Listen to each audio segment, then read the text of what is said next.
Aynı men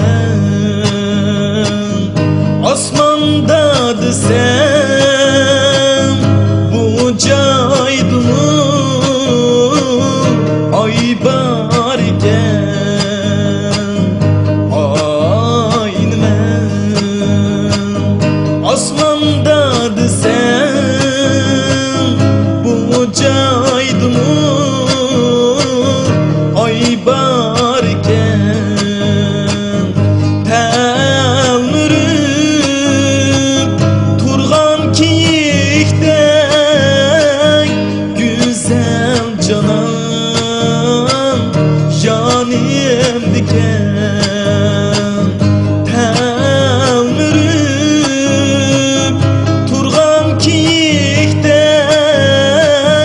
aşu canan yanım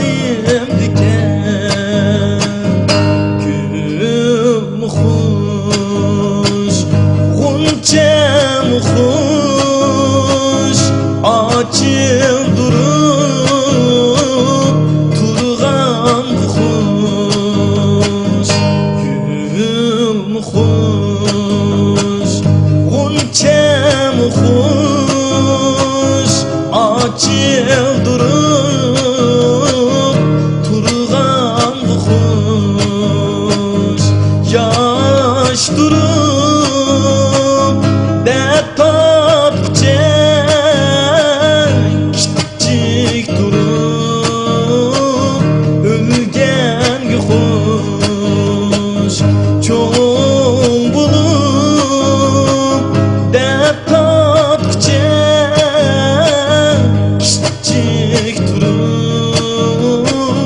ölgen hoş etdigende seherden canım ey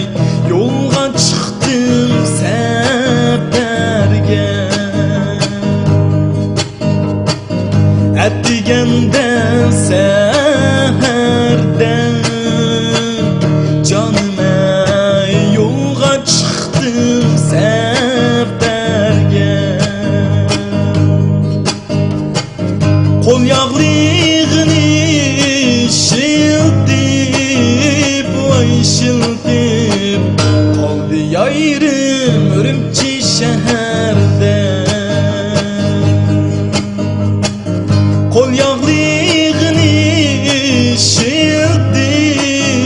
vay şıltıp kaldı yayrım Ürümçi şehirde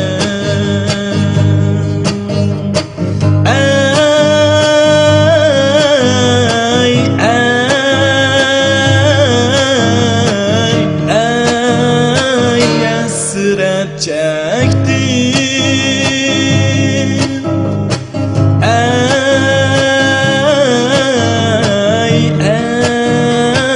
yarını sığındım ağladı ya ağladı canım ey canı Huda